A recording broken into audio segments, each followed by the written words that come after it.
Un mot sur cet appel de Dr Dansa Kourouma qui tranche avec la position du porte-parole du gouvernement. En tout cas, le président du CNT, Dr Dansa Kourouma, qui célébrait hier l'an 1 de l'installation du CNT, a eu en tout cas des propos qui, pour beaucoup, devraient être en tout cas la ligne de conduite des autorités de la transition vers ceux qui n'ont pas été là lors des récents travaux du cadre de dialogue interguinéen. Ils disent: je profite de l'opportunité et la solennité de ces instants pour renouveler l'appel pressant et fraternel lancé à toutes les forces vives de la nation, en particulier aux acteurs de la classe politique et de la société civile ayant jusqu'ici exprimé des réserves et préalables de rejoindre le cadre permanent de dialogue institué par le décret du président de la transition, afin, dit-il, qu'armés de bonne foi, collégialement et dans la sérénité citoyenne, nous trouvions ensemble et inclusivement les réponses pertinentes aux questions que soulèvent leurs réserves et préalables. Donc, c'est une, en tout cas, sortie qui n'est pas passée inaperçue parce que, Aboubakar, on est aujourd'hui dans une sorte de zone grise au sortir des travaux du cadre de dialogue tenu en décembre et qui fait que jusque-là, une partie de la classe politique, et pas des moindres, mais aussi des acteurs de la société civile, sont sur le bas-côté du processus de dialogue lancé par le CNRD, le gouvernement de transition. Donc, le docteur Dansa, justement, qui interpelle ainsi les acteurs de la société civile et les acteurs politiques. Qui les appellent. Qui les appellent. À reconsidérer leur position. Mais, de l'autre côté, et dans la même veine, rapportent nos confrères de Mosaïque Guinée, le président Dr Dansa a exhorté le Premier ministre Dr Bernard Gomou, les facilitatrices et toutes les bonnes volontés à s'investir davantage dans la recherche des voies au moyens de relever ce défi, constituant un véritable ralentisseur de la progression d'une transition apaisée et réussie. Très bien dit. Un véritable ralentisseur. C'est important d'insister sur le mot ralentisseur parce qu'il y a une situation de crise. Oui, Aboukar. Parce que même si les conclusions de ce cadre de dialogue étaient partagées et unanimement partagées, ne posaient aucun problème auprès de ces acteurs, il n'en demeure pas moins qu'ils n'ont pas pris part à ces travaux. Donc, un tel appel venant de Dansa Kourouma, ancien membre de la société civile, et du haut de son perchoir, doit être entendu et je le dis ici, son effet, chacun des deux côtés, que ce soit ceux qui n'ont pas été au cadre de dialogue et le Premier ministre, les facilitatrices. Où sont d'ailleurs ces facilitatrices à Bakar Diallo? Que sont-elles devenues? Leur mission ne se limitait donc qu'à organiser ce premier pan des travaux du cadre de dialogue.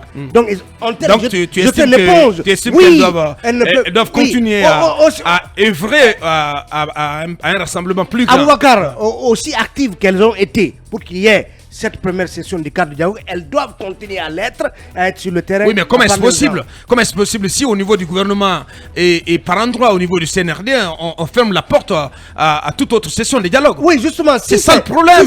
Parce qu'on lance à longueur de journée, maintenant le dialogue est totalement derrière nous. Oui. Qu'est-ce que les pauvres dames peuvent-elles faire? Oui, mais Aboubakar, que peuvent-elles faire? Excusez-moi, si ces facilitatrices ne se bougent pas, elles donnent raison justement aux quatuors et autres qui ont dit que ces facilitatrices étaient justement inféodées à l'agenda du CNRD et du gouvernement de transition. Donc non, justement, elles doivent s'émanciper. C'est la petite critique. Elles doivent s'émanciper justement de cette ligne qui voudrait que le dialogue est fini, la page est tournée, et continuer à travailler justement dans le sens d'aller vers ce que souhaite le docteur Dansa Kourouma ici, pour lever ce véritable ralentisseur de la progression d'une transition apaisée et réussie. Bien, Djara Guinassi. Enfin, moi, je ne dirais pas que tout ce qui se dit en fait par rapport à ce dialogue, le dialogue est derrière nous. Je pense que j'insiste là-dessus que l'expression a été sortie de son contexte, il faut le dire. Parce que le porte-parole du gouvernement a dit que le dialogue dans un pays est permanent. Oui, mais en s'exprimant sur le premier round des pourparlers, il a dit que c'était derrière nous. Et le contexte, c'était pour répondre justement à ceux qui pensaient qu'il était probable de reprendre le cadre du dialogue dans un autre pays de la sous-région. Et c'est dans ce cadre qu'il a tenu ce discours. Encore une fois, écoutez, je ne suis pas son porte-parole, mais je sais. Oui. Moi, j'essaie pas de ce voir qu'il a dit, logiquement Garay. les choses. Attention. J'essaie de voir logiquement Voilà. les choses. C'est très important. Non. Il n'a- C'est pas ce que mais Gawal a dit. Je pense que les gens sortent le contexte du cadre pour Non, l'utiliser les propos du à leur cadre, guise. bien. Encore une fois, ceux qui se sont exprimés après cette sortie, l'ambassadeur des États-Unis a dit que d'autres dialogues sont nécessaires. Ça veut dire que ce qui a été fait n'est pas du tout renié. Voilà. Et Dansa Kourouma qui dit rejoindre, il demande aux capteurs, c'est-à-dire ceux qui se sont opposés à ce Qui cadre n'y ont de pas dialogue, pris part. de rejoindre. Ça veut dire tout simplement qu'il ne renie pas à son tour ce qui a été d'ailleurs fait. En tout cas, si Dansa Kourouma tient un discours pareil, ça veut dire justement qu'il s'apprête à lancer le processus de rédaction de la Constitution. Ouais. Il a même annoncé un symposium qui va se fixer sur les thèmes de référence méthodologiques sur le processus d'écriture. Le 15 et d'écriture. 16 février prochain, avant le débat d'orientation constitutionnelle. Et j'estime que Dansa Kourouma a intérêt à ce que tout le monde se retrouve autour de ce processus d'écriture parce qu'il doit être inclusif, c'est très important. Et c'est sur cela que l'ambassadeur des États-Unis a interpellé et je pense qu'il en est conscient. Il prend la chose à bras-le-corps et il interpelle. Je pense qu'aujourd'hui, c'est de bonne guerre. Il faut quand même temporiser l'expression qu'on doit tenir face à ceux qui ne sont pas encore dans l'esprit du CNRD, à ce qu'ils reviennent autour du cadre de dialogue pour justement qu'on puisse aller vers la rédaction de cette Constitution. Merci, Diarra Girassi. Allez-y, Douane Mamadou Dian. Sur la sortie, cet appel lancé par Dr Dansa Kourouma, que peut-il faire lui-même en personne pour essayer de faire bouger les lignes? Oui, il peut faire bouger les lignes, étant considéré comme l'un des idéologues du système en place, donc, dont le guide lui-même il l'a souligné, et le colonel Mamadi Doumbouya. Le guide éclairé, je me suis rappelé, je me suis retrouvé dans le totalitarisme, comme dans un roman de George Orwell, 1984. Donc ça, c'était juste une parenthèse. Monsieur Dansa Kourouma, sa démarche est à saluer parce qu'il faut de l'inclusivité. On le crie à corps et à cri, et les autres qui sont aujourd'hui, comment dirais-je, de l'autre côté, il faut qu'ils reviennent autour de la table. Donc des concessions, on en attend de part et d'autres, mais c'est l'exécutif qui doit aller vers les frustrés.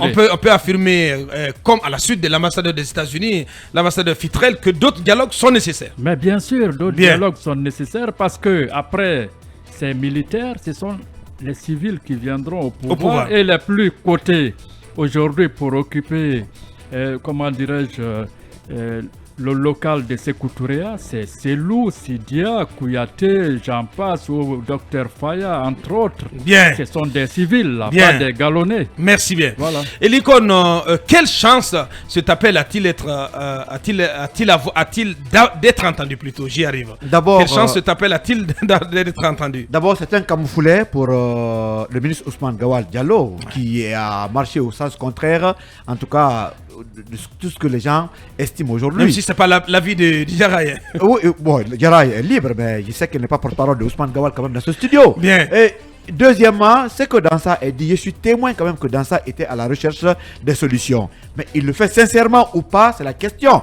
Est-ce que l'appel lancé est aussi sincère, en tout cas, que le mot même? La question reste posée, puisque nous savons que tous ceux qui concourent aujourd'hui à la recherche des solutions dans ce pays sont connus, mais ceux qui se sont tus, qui ont préféré quand même se bunkériser et qui sont restés indifférents par rapport à la situation, c'est des gens qui ne veulent pas que la situation évolue parce que leur avantage va avec. Beaucoup sont aujourd'hui dans les fauteuils où il y a tous les privilèges du pouvoir.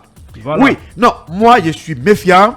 Quand tu parles, j'attends les actions. Bien. Ça, c'est juste la parole. En Guinée, on est habitué à la belle parole, mais derrière, il n'y a rien. Je pose la question, parce qu'on va y revenir demain. Est-ce que, suite à cet appel, quelle doit être l'attitude du Quatuor et comme Talibé le demandait tantôt, quelle devrait être l'action prise par les facilitatrices à la suite de cet appel? Abakar, moi, j'ai pas eu quand même confiance à la démarche des facilitatrices dans cette affaire de dialogue. Vous savez pourquoi?